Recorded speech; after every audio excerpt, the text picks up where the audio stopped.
Episode 695. Book Talk begins at 14 minutes and 46 seconds. Start of Mr. Harrison's Confessions.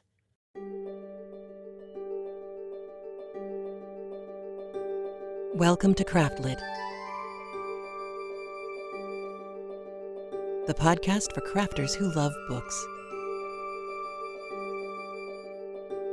My name is Heather Ordover, and I'm podcasting from where the Delaware River meets the Old York Road, New Hope, Pennsylvania. Episode 695. Mr. Harrison Confesses.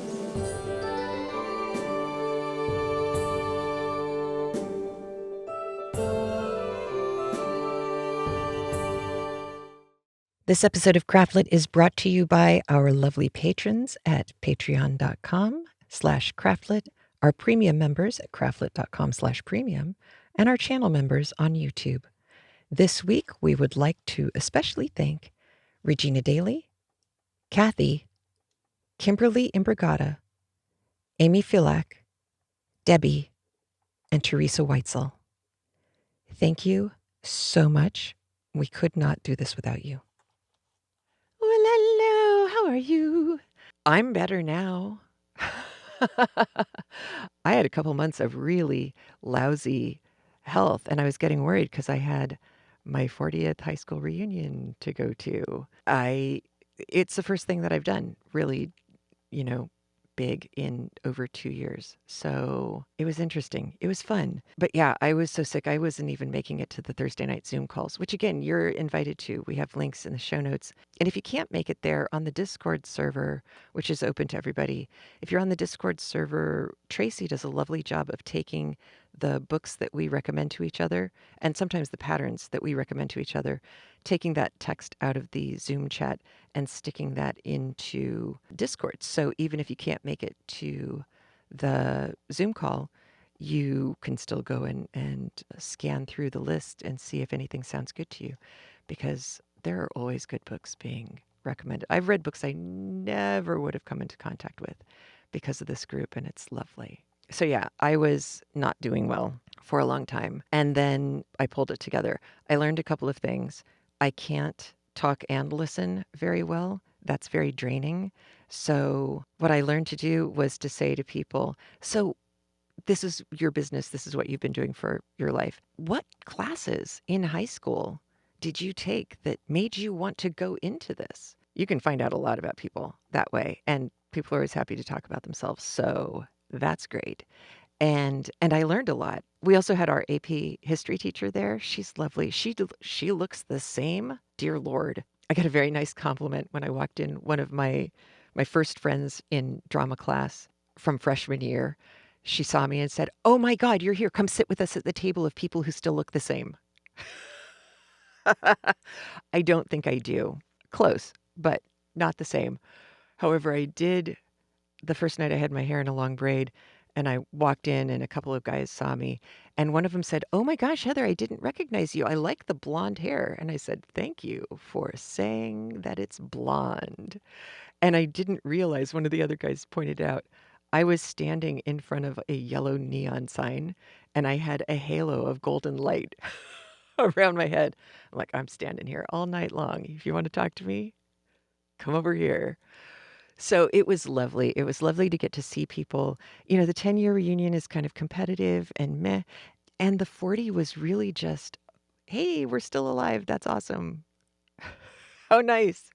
I also learned that a lot of people who have kids who are Thing 2's age also had post-COVID lockdown failure to launch difficulties. It's not a surprise that these are kids who have anxiety issues and depression issues. That is kind of duh. But it was interesting to hear the adult versions of us talking about our kids this way. It was also interesting how many adult people I heard say things like, "Oh, I need to look at your name tag really closely, because if I don't see your name written, I'm a visual learner. If I don't see your name written, I'm not going to remember it. And, my memory's going." And I thought, well, that is also a conversation that we probably would not have had in high school. And, we grow up and we learn, and that's kind of awesome. So I had a good time at the reunion, and in talking to a couple guys, one who does woodworking and one who refurbishes old cars, I was talking about the sewing machine, the Singer sewing machine, and I mentioned that I had sewn a dress for the party night, the Saturday night event, and that I wasn't sure about wearing it because it's a vintage dress and it's very vintage. And they looked at me and said, "You made a dress on an 117-year-old sewing machine. Of course you're wearing it." So I did. And I made myself the walkaway dress, which I've talked about before. It went through a big resurgence on the internet a couple of years ago because you're supposed to be able to make this dress in 1 hour, which is an utter lie. If you make it the way it is described, you have like 250 yards of seam binding to put on the edge. Instead of it having facing or anything, you just bind the sides. And it's a full circle skirt split down the middle. That is a lot of seam binding. There is no way that thing is getting done in an hour. You might be able to cut it out in an hour. I also learned that because of Mary Boone's Pickin and all of these vintage books that I've been reading about fitting clothing and actually kind of tailoring and dressmaking, one of the things that I learned was my measurement from the back of my neck to my natural waist is 2.5, almost 3 inches shorter than the pattern. So now I know why nothing fitted like that has ever fit me properly. And it made me change the design of the dress. I actually did have to alter the way that the front closes, and I like the way I've got it going now quite a lot. And I'm gonna wear it to a big birthday party up in New York City next week too. So I'll make sure to get pictures of it then. I only have one picture where you can see most of the dress from the reunion, but it was a lot of fun. We had a great time. And I got lots of compliments on the dress too, which was really lovely. I actually got two compliments. One is, "Oh my God, I love your hair." I had long hair in high school ish, but my long hair came back into my life seriously when I was at UCLA. And I didn't realize how short my hair was senior year. I had cut it shoulder length, and that's my senior picture. But yeah, I had my hair down because it's a dry heat and we were indoors. And I had people come up to me and say, "Love your hair, love your dress," which is fun. I also learned something interesting. I used to think I was the only one who talked about being a floater in high school, that I could float between groups. So whether it was student council kids or drama kids or mathletes or whatever, I was fine with pretty much everybody. I was friendly with everybody.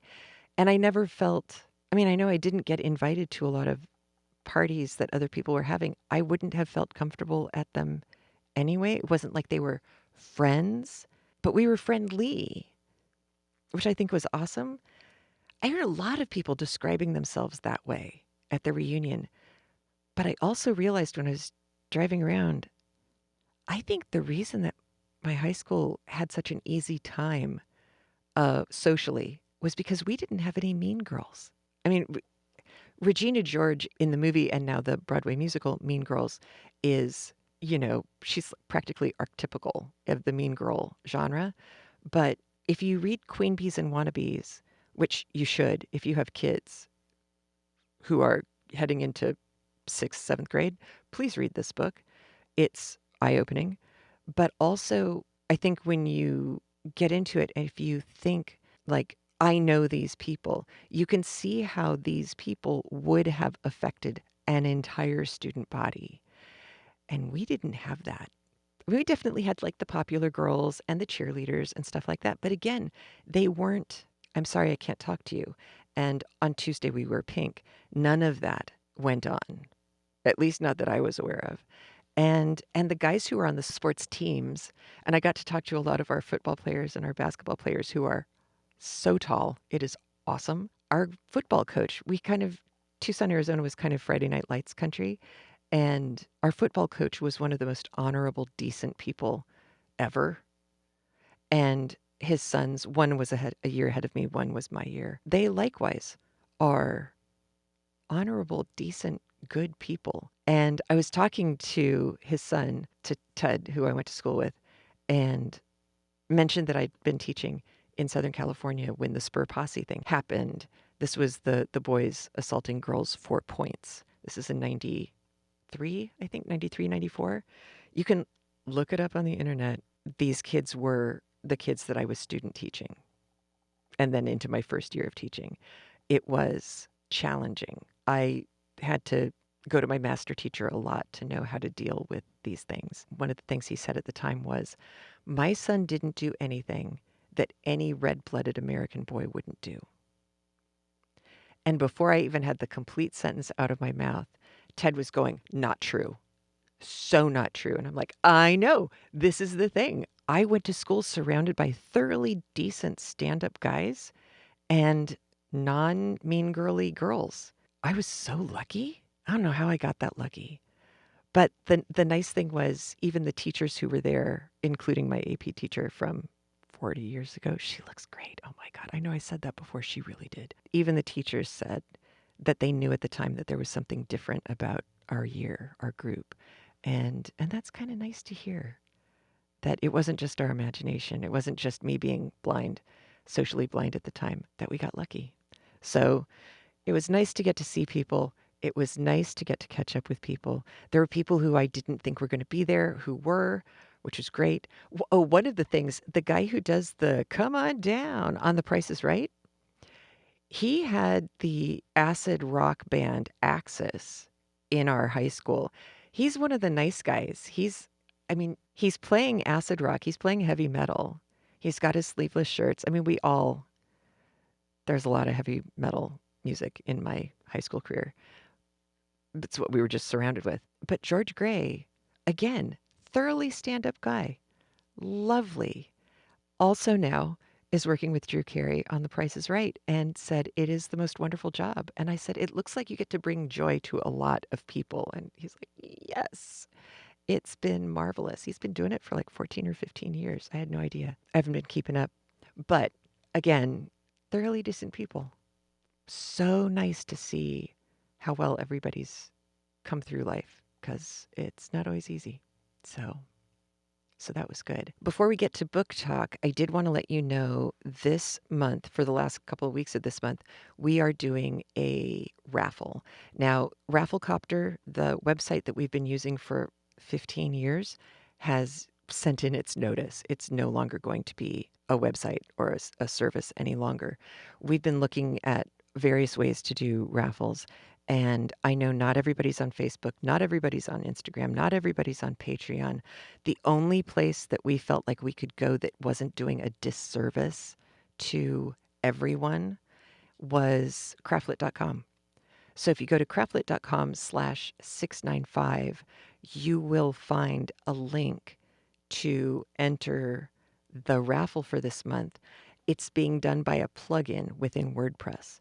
Now, there were several options. We picked what we thought was the best, but if you're not thrilled with it, let us know what you think is wrong with it, because there might be another one that fits better. You can write Heather@craftlit.com. You can write Valkyrie@craftlit.com, or you can call 1-206-350-1642, or go to speakpipe.com/craftlit and send a message that way. And yeah, let us know what you think, because this month we are raffling off my husband's new book. Andrew has a new book called Box of Night. Aiden did the cover art. Aaron did the graphic layout and design.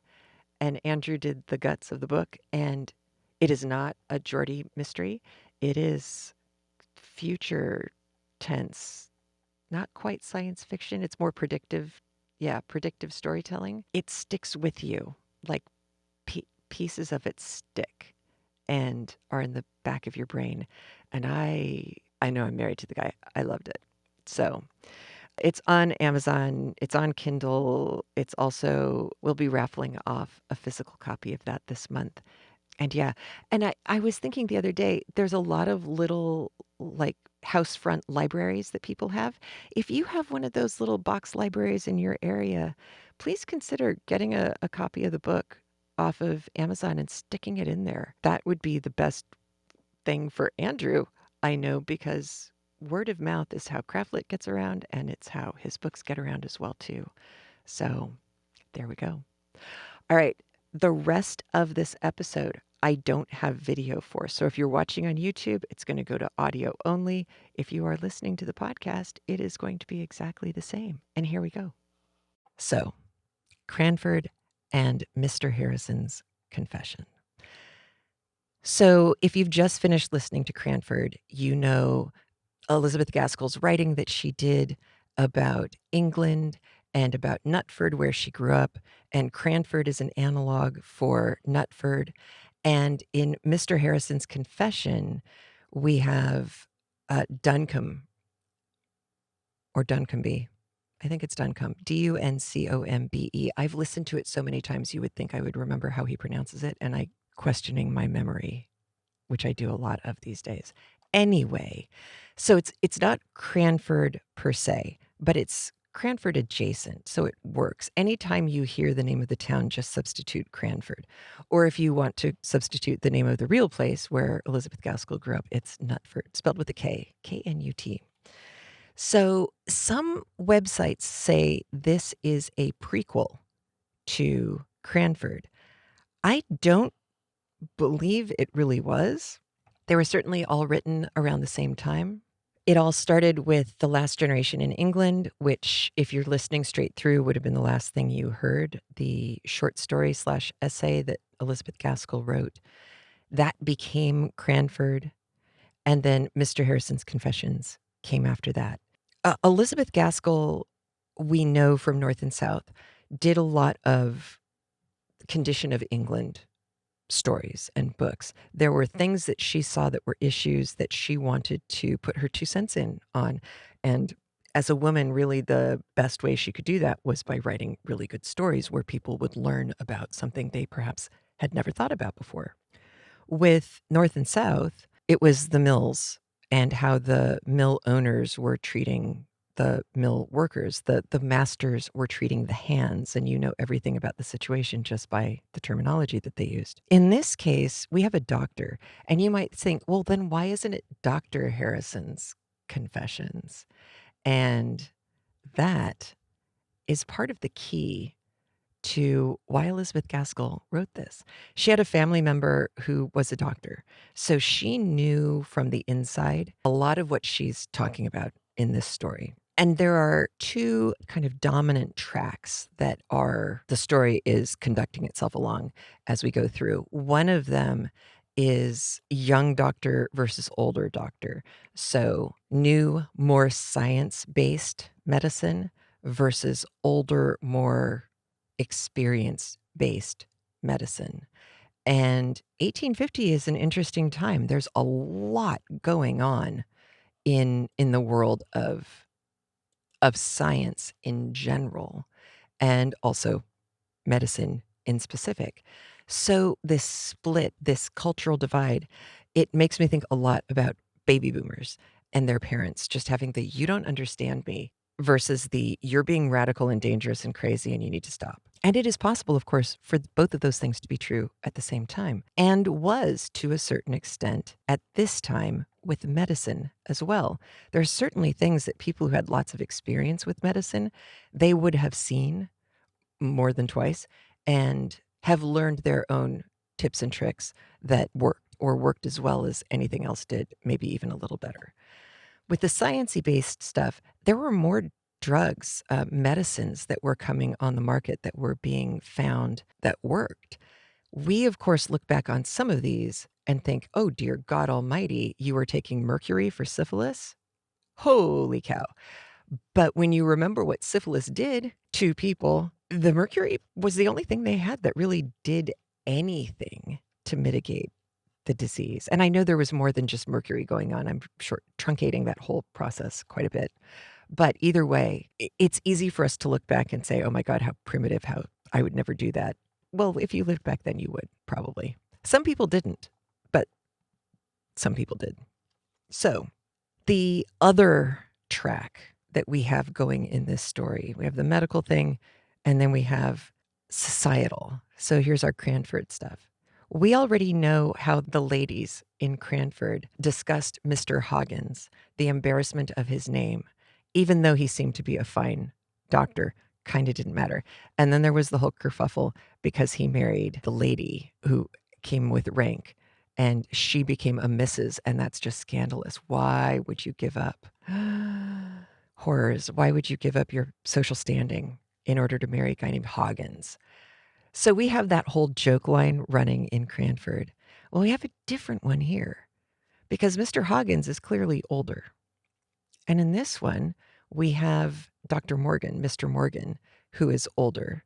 And we have Mr. Harrison, who's coming in new to the town, who is younger and newly minted and still likes doing things like hunting and going out and going to the pub and knocking back a couple of pints and having a laugh with his friends. He is a young man in all of the ways that that can play out. And in the first chapter today, we're going to listen to chapters 1 and 2. In the first chapter today, we are going to see Elizabeth Gaskell create a framing device. Mr. Harrison, an older, wiser Mr. Harrison, is talking to a friend, Charles.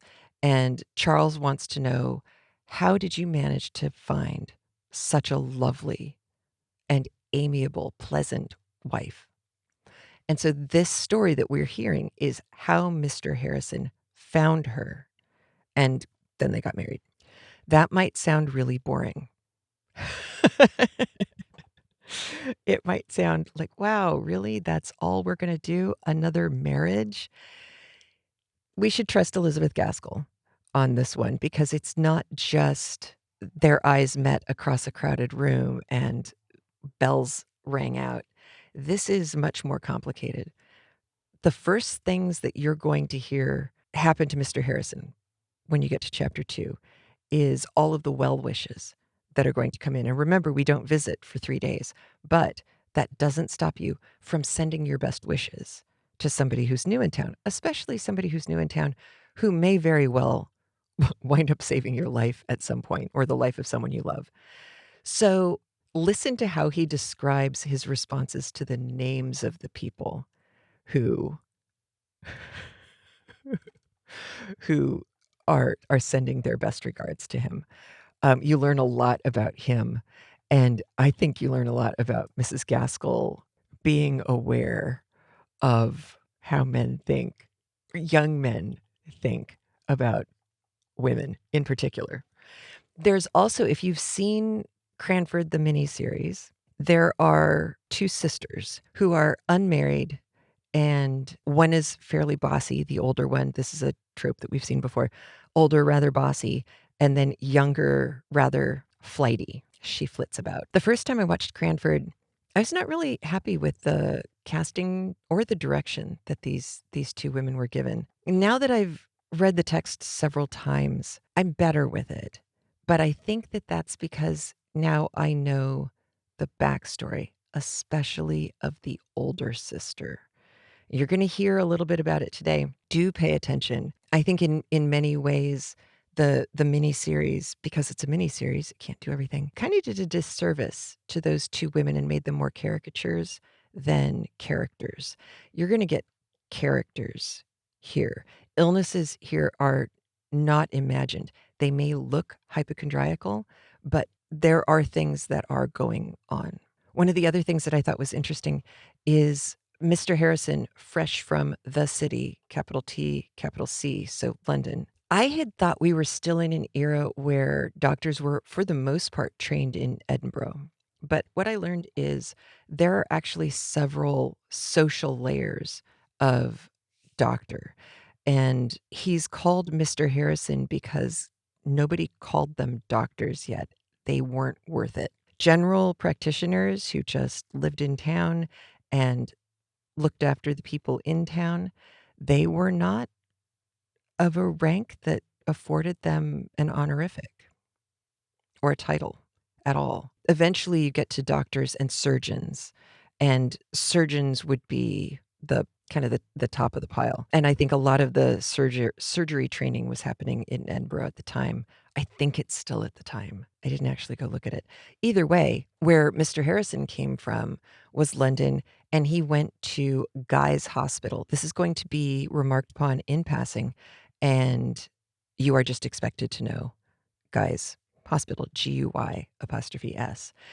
This hospital goes back to 1721. It was founded by a philanthropist. He made a fortune off of printing Bibles, which I thought was interesting. And and then he speculated in the South Sea bubble and apparently got out fast enough that when the bubble burst, he didn't go under. I thought that's kind of interesting. Here's the second time in what, 6 months that we've had the South Sea bubble show up. And again, if you haven't, the extra credits history episodes on the South Sea bubble are fascinating. I never learned about it in high school. I wish I had. It's great. I mean, it's horrifying. It's so bad, but it's also proof that humans haven't learned all that much. We just are human. There it is. But Guy's Hospital was originally established as a hospital that was there to treat incurables, people who left St. Thomas's Hospital and were not well enough to go anywhere else. So it wasn't a sanatorium, it wasn't a hospice, it was still a hospital, but you would see people who were in bad shape and chronically in bad shape. And I think that matters for Mr. Harrison's knowledge and awareness of more modern techniques, because these would be people who've already tried the standard run of the mill treatments. And one of the cool things about this hospital setup, St. Thomas's and Thomas Guy's Hospital. Thomas Guy had been benefactor of St. Thomas's. He was a governor, a supporter of it. And when he had this intention, when he wanted to make this other secondary hospital for the incurables, he got permission from the other governors who were watching out for and guiding St. Thomas's Hospital. They gave him what is called a peppercorn rent for 999 years. And I think peppercorn rents it's more of a term that is used more often in England. It's not something that I have heard here. It is exactly what you think it is, though. It's nominal. It's like $1. It's a peppercorn. It doesn't cost you much, if anything. You aren't going to miss one peppercorn. So super low rent for 999 years. This is why it could happen at all, because obviously the people who are in situations like this, there's a very good chance that there is no money that they're going to have. It is all going to be reliant on benefactors and gifts to the hospital. But I thought that was pretty cool. And yeah, so that is where Mr. Harrison came from as far as schooling goes. Being that he was also in London, he was in a pretty interesting part of town. And the hospitals were in Southwark, which is, if you have central London, it's across the Thames right under central London. I think it was the oldest part of South London. And I think London Bridge, is it London Bridge that goes directly into Southwark? I think it is. But I know that there are like Roman construction that's been found there. So somebody's been there for a really long time. Anyway, that's the part of the city that Guy's Hospital was in. It eventually moved to Lambeth. But either way, you were going to be in a part of the city where there were going to be fun places to go if you were a young man. Now, the one thing I will warn you about in advance is there's an attitude about both Mr. Harrison's confessions and Our Lady Ludlow, which we'll do next, where some literary criticism is, well, it's just not as good as Cranford. It's almost like a first draft compared to a fully edited, drafted thing. And while I think that that's probably true, I also think that's just because it's a short story and she was having fun. I It's so hard for us to see, photographs of people when they had to hold still for the photographs, and so smiling was not very easy to do for a sustained period of time. And so often you have photographs of people looking very dour and honestly black and white. When we were doing North and South, which is a very serious book, It has moments that are light. It certainly has moments of drama and romance, but it never struck me that Elizabeth Gaskell was particularly amusing to go sit and have a beer with. The more Elizabeth Gaskell I encounter, the more I am finding myself disagreeing with myself entirely. There's a reason why she and Charles Dickens worked together so often before her death. And I know he got kind of frustrated with North and South towards the end. He's like, this is going on. Can we please cut to the chase? But I think that's because it wasn't funny. Dickens obviously does funny. He does funny very well. He also does melodrama very well. Gaskell, for a female writer at the time, this story winds up as almost a French comedy. It's like a farce at the end. And I think if you go into this thinking it's going to be a realistic story similar to Cranford, you are going to be disappointed. This is vaudeville. There's a setup and there's a joke. And the fact that the setup is, 5 or 6 chapters and the joke is the last 5 chapters and the punchline is very end, you just kind of have to know that going in, or I think you're going to be disappointed. Because it is not Cranford.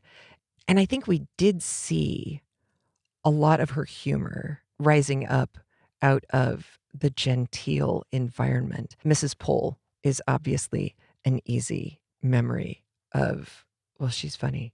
And the cow in the pajamas and the cat barfing up the the lace, the buttermilk lace. All of these things are little moments of funny.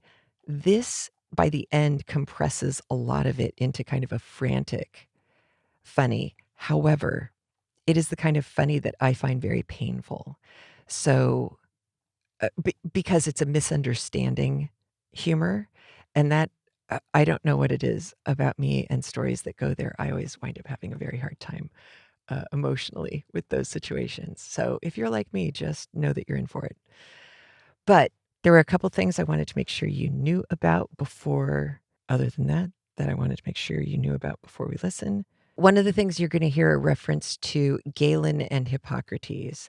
They were two early Greek physicians. We know Hippocrates usually because of the Hippocratic Oath. Galen was, let's see, Hippocrates was BCE. Galen was 129 to 216 CE. So he was a little bit more recent. He was not Greek. He was Roman. He took what Hippocrates did and kind of built on it. And so these two names are important when you talk about doctors. There's going to be a reference to Sir Astley Cooper. He lived from 1768 to 1841. He is surgeon, also an anatomist. So he's one of the people who was going into bodies and dead bodies and looking at how they were put together and figuring out what made things tick in our bodies.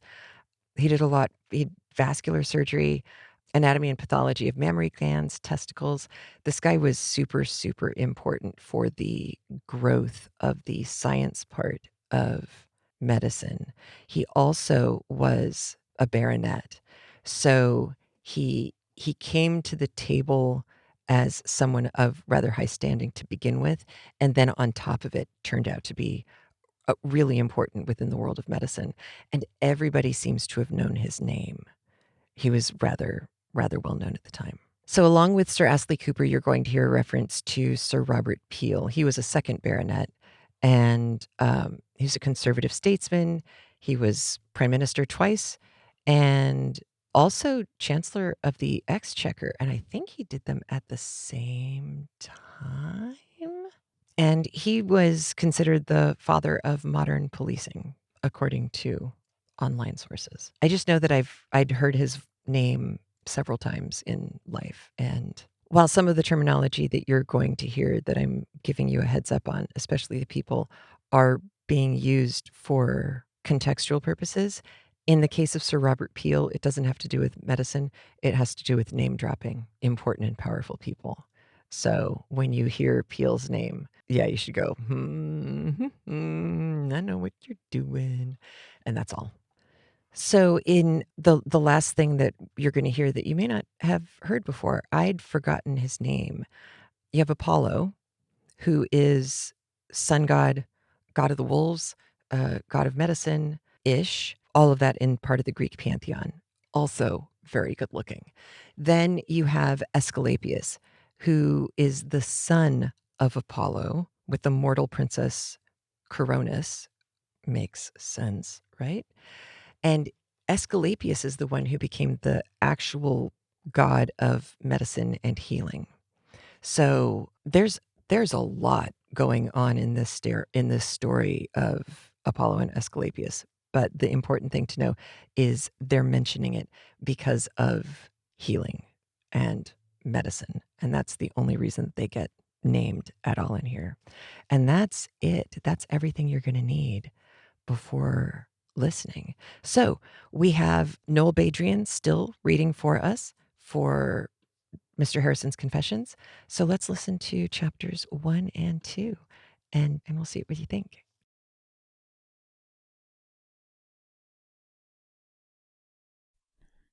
Section 1 of Mr. Harrison's Confessions by Elizabeth Gaskell. Chapter 1. The fire was burning gaily. My wife had just gone upstairs to put baby to bed. Charles sat opposite to me, looking very brown and handsome. It was pleasant enough that we should feel sure of spending some weeks under the same roof, a thing which we had never done since we were mere boys.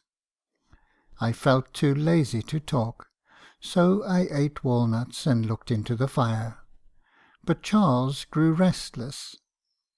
"Now that your wife is gone upstairs, Will, you must tell me what I've wanted to ask you ever since I saw her this morning. Tell me all about the wooing and winning. I want to have the receipt for getting such a spicy little wife of my own. Your letters only gave the barest details. So set to, man, and tell me every particular." "If I tell you all, it will be a long story." "Never fear.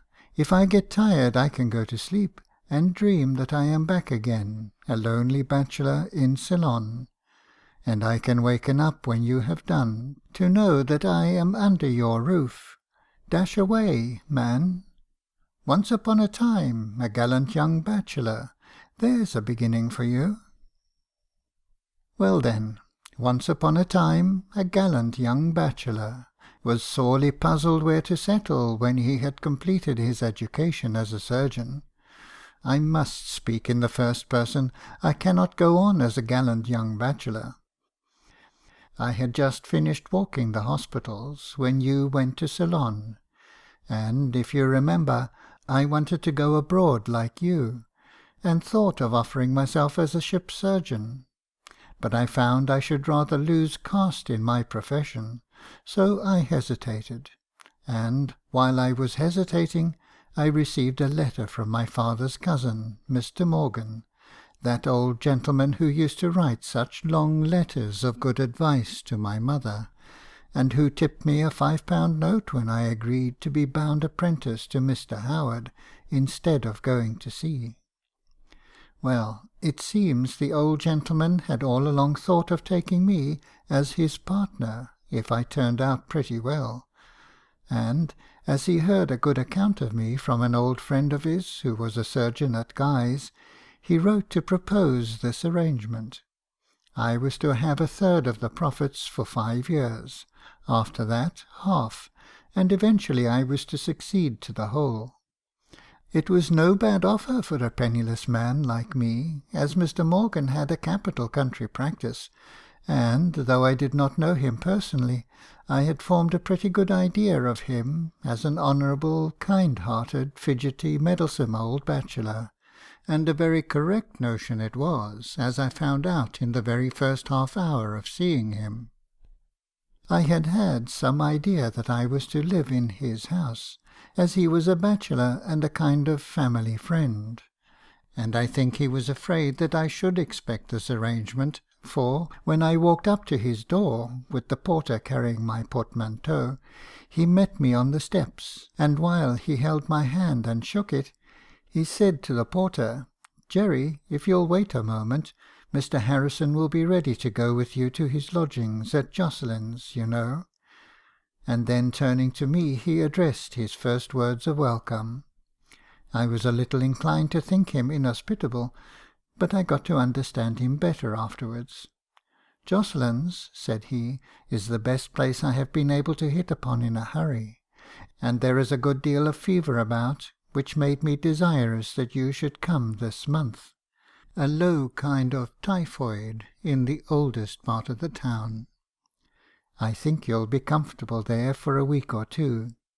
I have taken the liberty of desiring my housekeeper to send down one or two things, which give the place a little more of a home aspect. An easy chair, a beautiful case of preparations, and one or two little matters in the way of eatables. But, if you'll take my advice, I've a plan in my head, which we will talk about to-morrow morning. At present, I don't like to keep you standing out on the steps here, so I'll not detain you from your lodgings, where I rather think my housekeeper is gone to get tea ready for you."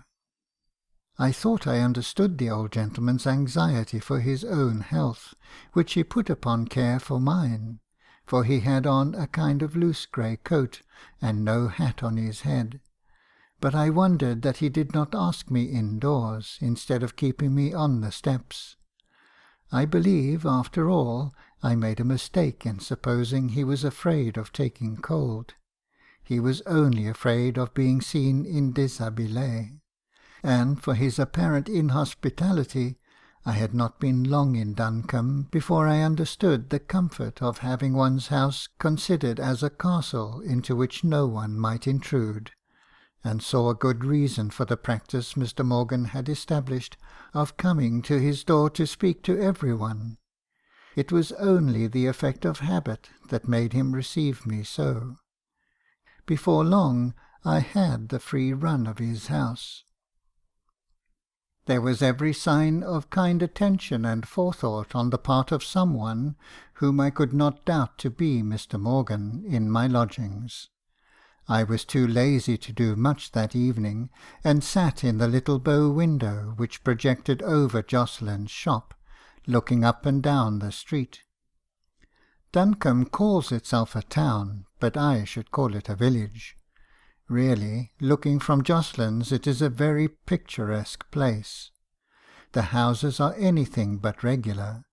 They may be mean in their details, but altogether they look well. They have not that flat, unrelieved front which many towns of far more pretensions present. Here and there a bow window, every now and then a gable cutting up against the sky, occasionally a projecting upper story, throws good effect of light and shadow along the street, and they have a queer fashion of their own of colouring the whitewash of some of the houses with a sort of pink blotting paper tinge, more like the stone of which Mayence is built than anything else.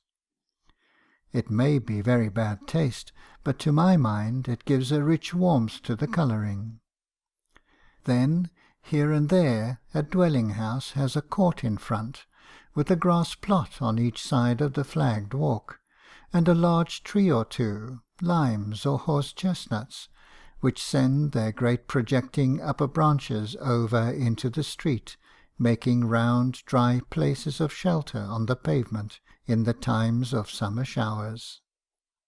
While I was sitting in the bow window thinking of the contrast between this place and the lodgings in the heart of London which I had left only 12 hours before, the window open here, and, although in the centre of the town, admitting only scents from the mignonette boxes on the sill, instead of the dust and smoke of X Street, the only sound heard in this, the principal street, being the voices of mothers calling their playing children home to bed, and the 8 o'clock bell of the old parish church bim-bomming in remembrance of the curfew.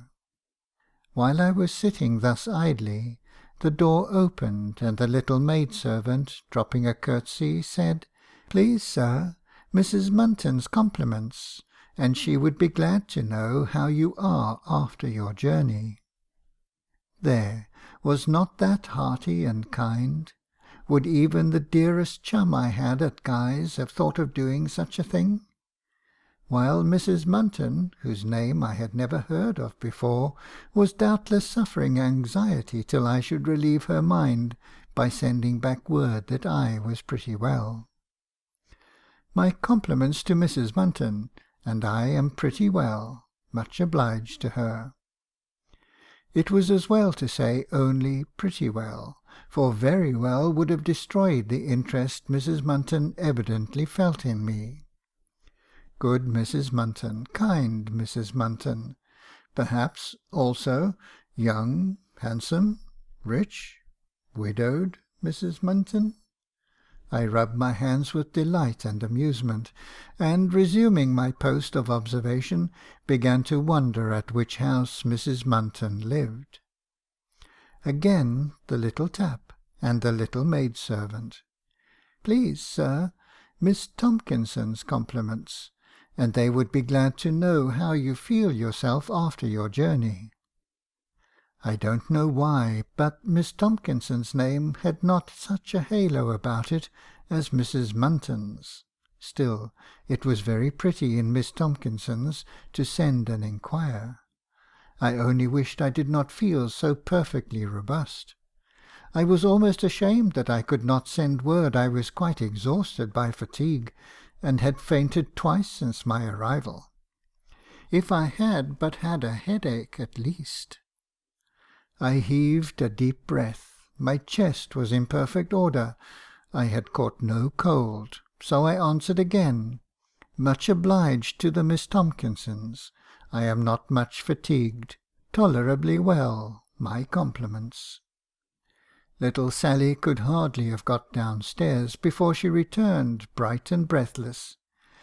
"Mr. and Mrs. Bullock's compliments, sir, and they hope you are pretty well after your journey." Who would have expected such kindness from such an unpromising name? Mr. and Mrs. Bullock were less interesting, it is true, than their predecessors, but I graciously replied, "My compliments. A night's rest will perfectly recruit me."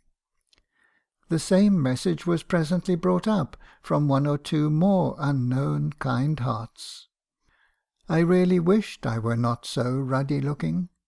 I was afraid I should disappoint the tender-hearted town when they saw what a hale young fellow I was, and I was almost ashamed of confessing to a great appetite for supper when Sally came up to inquire what I would have.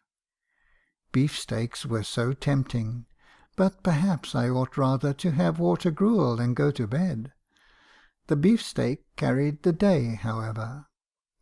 I need not have felt such a gentle elation of spirits, as this mark of the town's attention is paid to every one when they arrive after a journey. Many of the same people have sent to inquire after you, great hulking brown fellow as you are, only Sally spared you the infliction of devising interesting answers. Chapter 2. The next morning Mr. Morgan came before I had finished breakfast. He was the most dapper little man I ever met. I see the affection with which people cling to the style of dress that was in vogue when they were beaux and belles, and received the most admiration. They are unwilling to believe that their youth and beauty are gone, and think that the prevailing mode is unbecoming. Mr. Morgan will inveigh by the hour together against frock coats, for instance, and whiskers. He keeps his chin close shaven, wears a black dress coat and dark grey pantaloons, and in his morning round to his town patients he invariably wears the brightest and blackest of Hessian boots, with dangling silk tassels on each side. When he goes home about 10 o'clock to prepare for his ride to see his country patients, he puts on the most dandy top boots I ever saw, which he gets from some wonderful bootmaker 100 miles off. His appearance is what one calls jemmy. There is no other word that will do for it.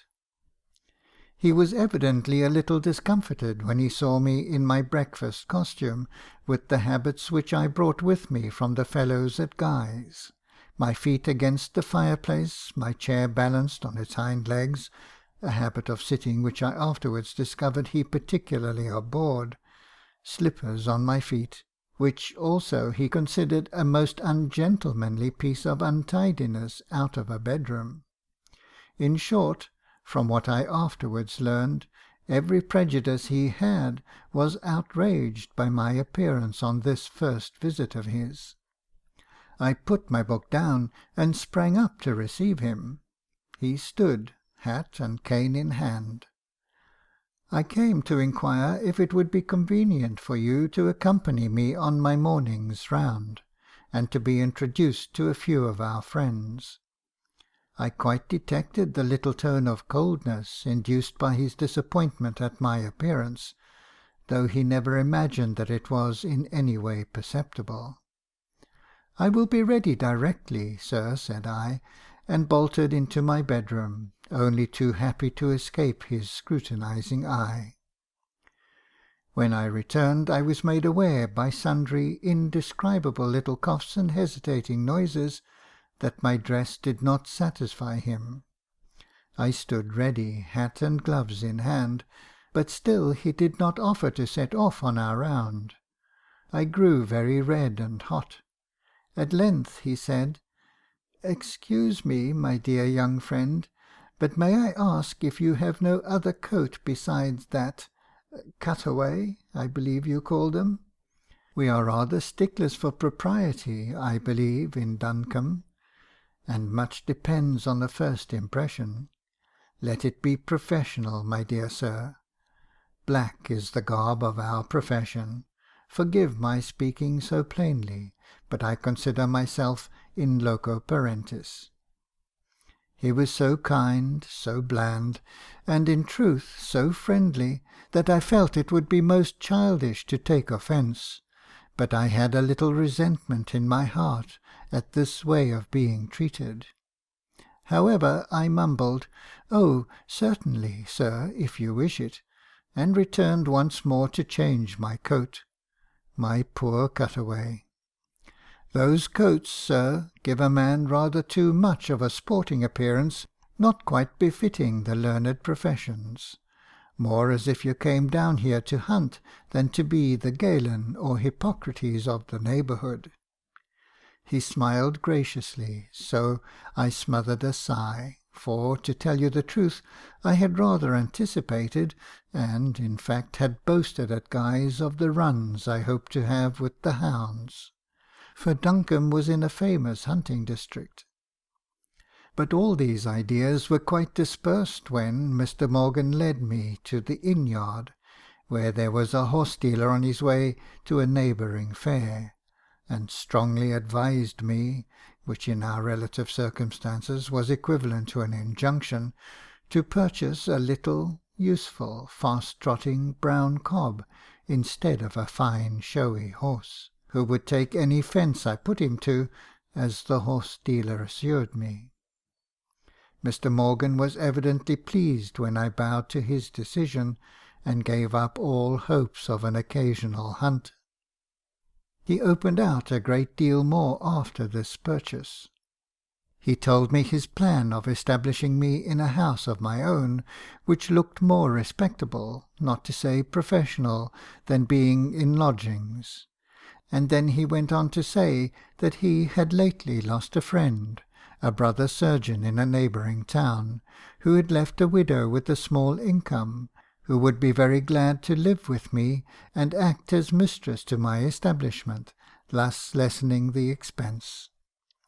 "She is a ladylike woman," said Mr. Morgan, "to judge from the little I have seen of her, about 45 or so, and may really be of some help to you in the little etiquettes of our profession, the slight delicate attentions which every man has to learn if he wishes to get on in life."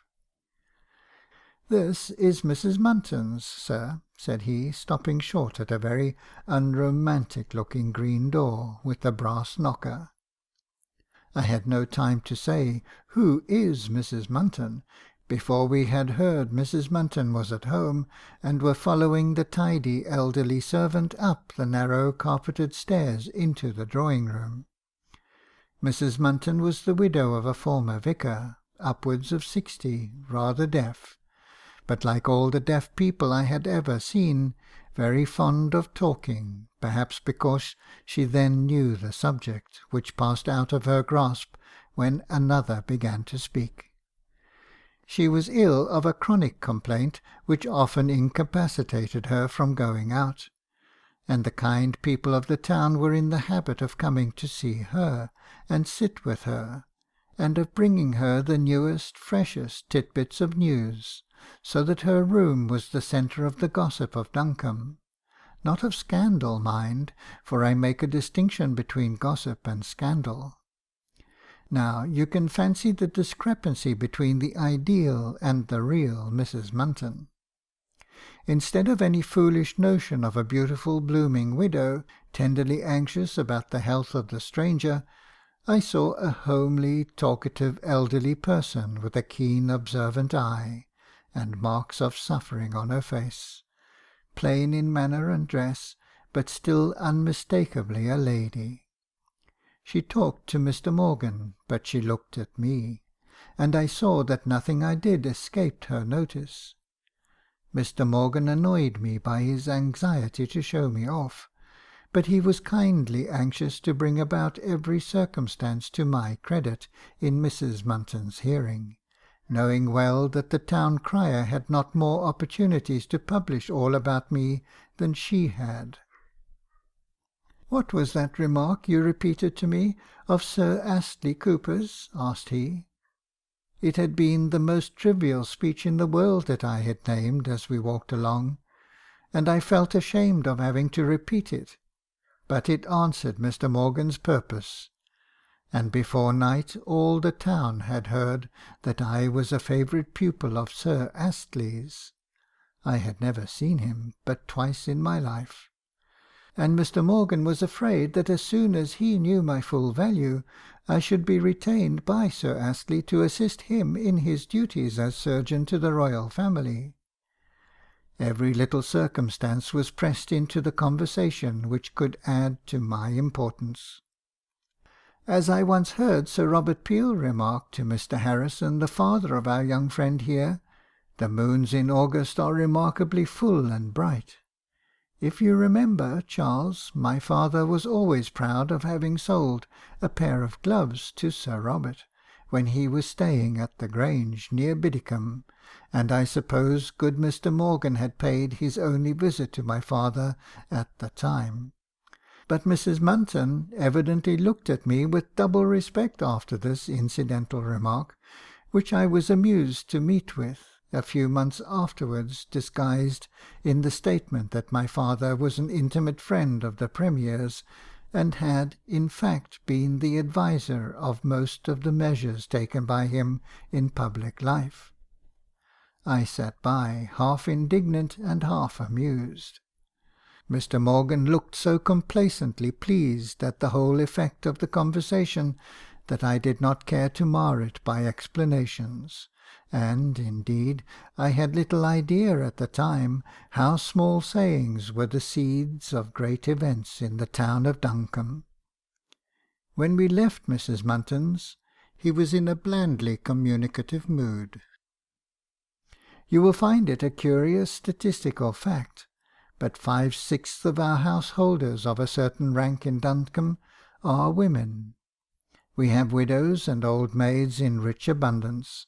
In fact, my dear sir, I believe that you and I are almost the only gentlemen in the place, Mr. Bullock, of course, excepted. By gentlemen I mean professional men.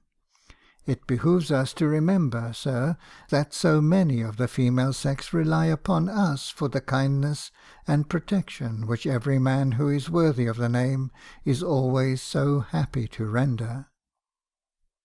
Miss Tomkinson, where we next called did not strike me as remarkably requiring protection from any man. She was a tall, gaunt, masculine-looking woman, with an air of defiance about her naturally. This, however, she softened and mitigated as far as she was able in favour of Mr. Morgan.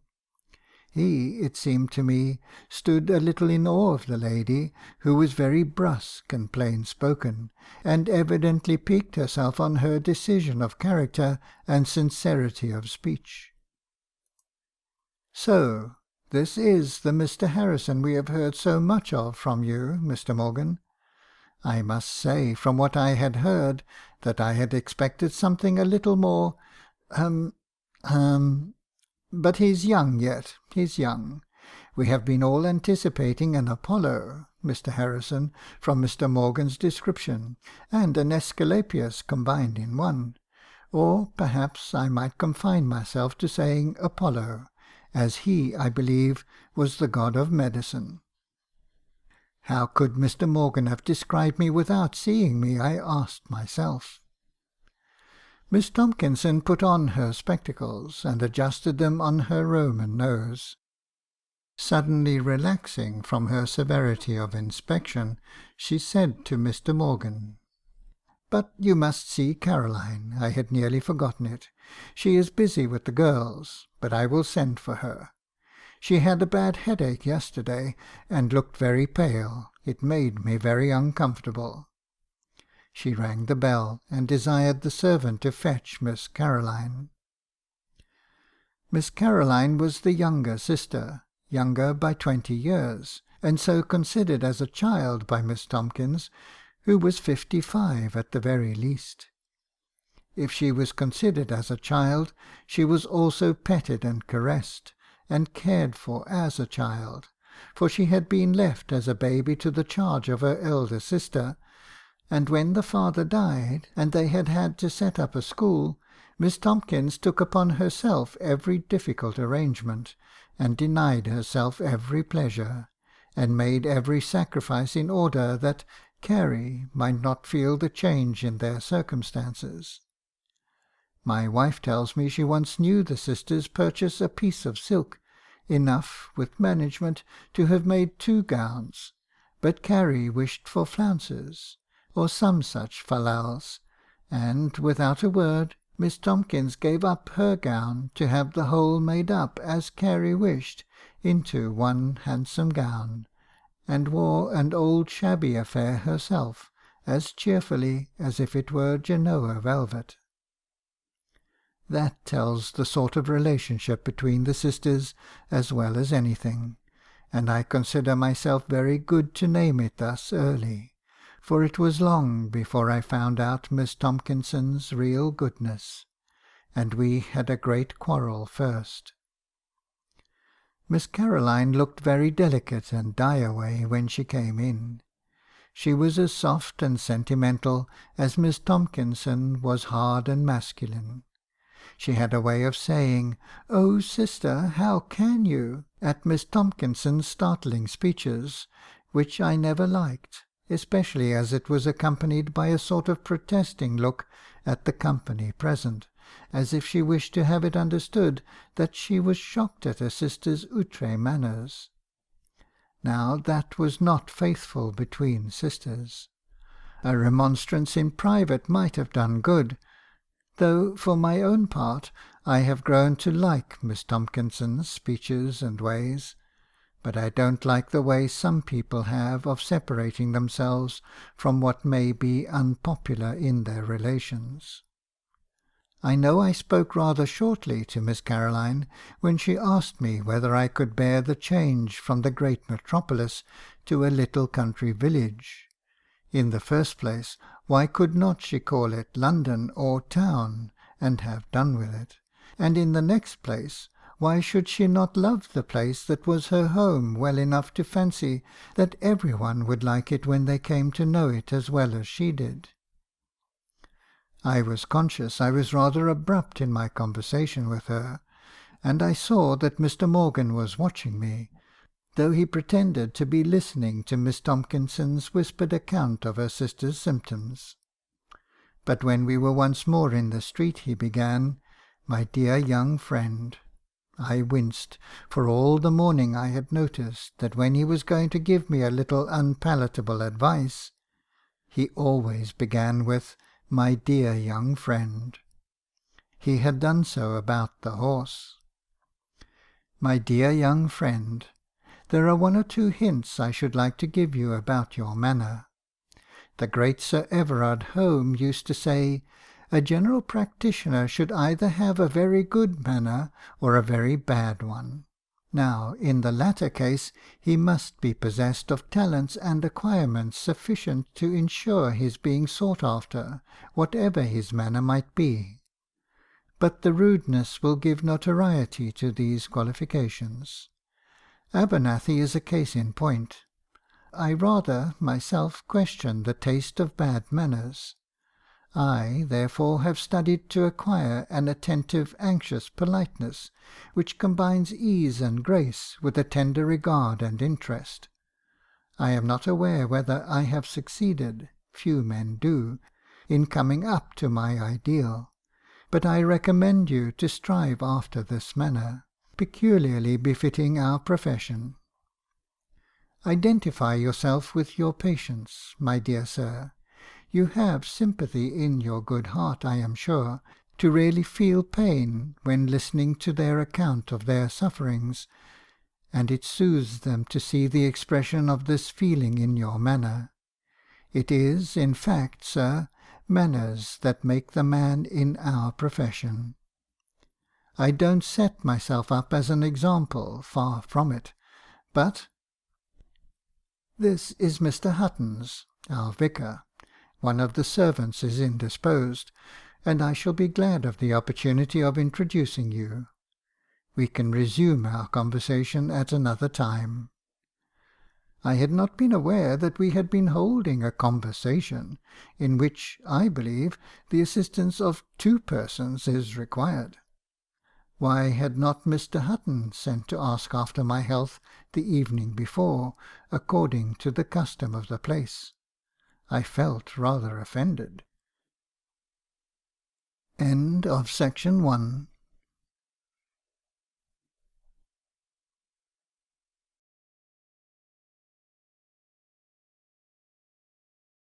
I loved my dear young friend. I loved that Elizabeth Gaskell pointed that out, that, oh, even back then, when an adult says something like, "I don't want to criticize, but" my dear young friend. Now, it's easy to look at this and say the old fuddy-duddy, and he just doesn't like new fashion, and he doesn't like young things. And sure, I'm sure that's partially true, but more importantly, Mr. Morgan is when he is talking about we have people who respond better to us not thinking of us as fashionable people. For our profession, it is important that we are taken as serious people because actually at that time, the profession of doctor did not carry that serious weight that we might give it today. And so he's doing everything he can to say in a nice way, you're young. People are going to think you don't know what you're doing because you're young. You need to use every tool at your disposal to make them take you seriously.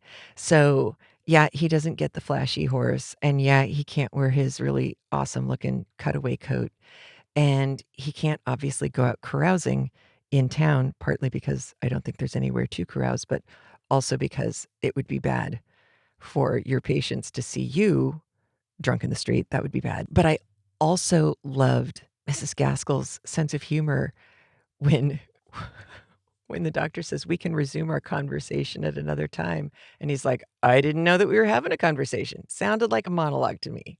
And it is a brick of text that came before it, of dialogue. And yeah.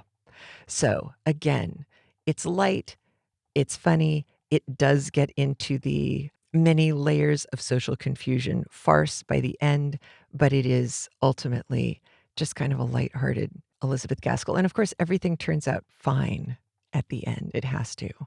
And it's nice to have stories where things are turning out fine at the end. I like that right now. So, all right, I hope you'll stick around for next week when we do chapters 3 and 4 of Mr. Harrison's Confession, and I'll talk to you then. Take care of yourself. Have a great one. I'll talk to you soon. Bye.